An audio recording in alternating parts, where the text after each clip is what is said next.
بسم الله الرحمن الرحيم. السلام عليكم ورحمة الله وبركاته. ازيكم يا حبايبي؟ عاملين ايه؟ يلا تعالوا نشوف غدانا معانا ايه النهارده. يلا. جبنا. هنعمل ايه هنا؟ ايه كفتة رز. الصراحة جميلة، اكلها حلو.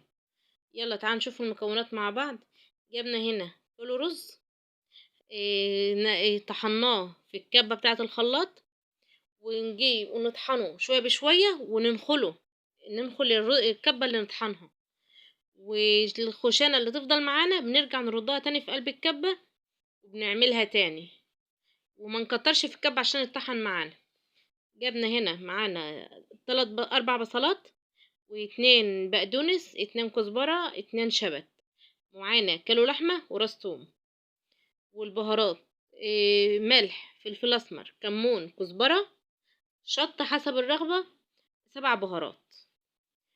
ديت الحاجة هي معانا، كنا احنا قلبناها كلها في بعضها وعملناها. وخدناها بقى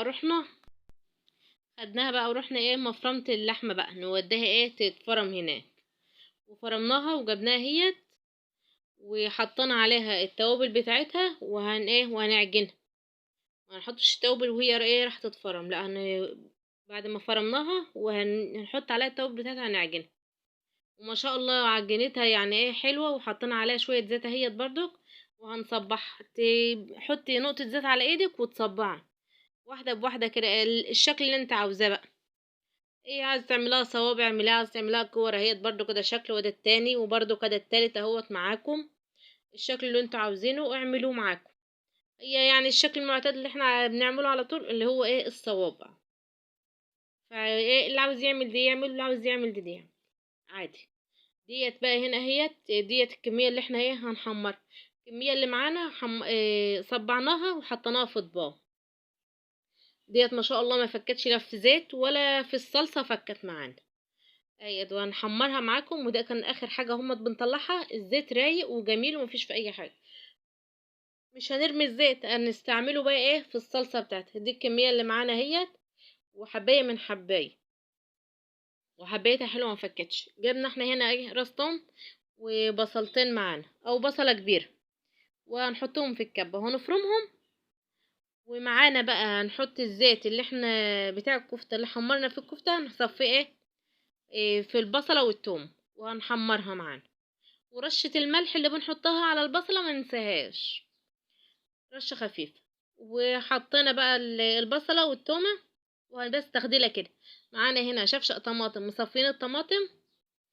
وجبنا حبيتين بطاطس قشرناهم وقطعناهم مكعبات. ومع صلصة حط لها ايه معلقتين صلصة واتنين مرقة.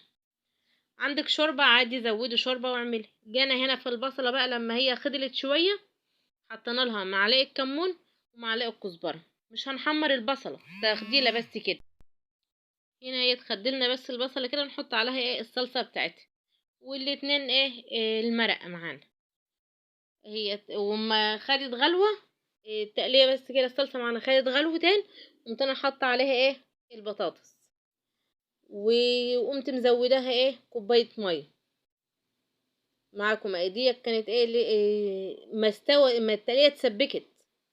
وقمت رايحه حاطه عليها كوبايه ميه، حطت لها الكفته اهيت وما فكتش برضك معانا، وهنشوفها في الاخر برضو. ومع بعض اهيت حطينا لها بقى في الاخر ايه رشه ملح، لان الكفته فيها ملحها مظبوط، والمرقه برضك فيها ملح. فحطيناها اهيت وهتاخد غلوتين مع بعض ونقوم طافينها تكون استوت. وعملنا رز بشعريه، ودي كان غدا النهارده. وما تنسوناش في اللايك والشير وتشتركوا في القناه. مع السلامه.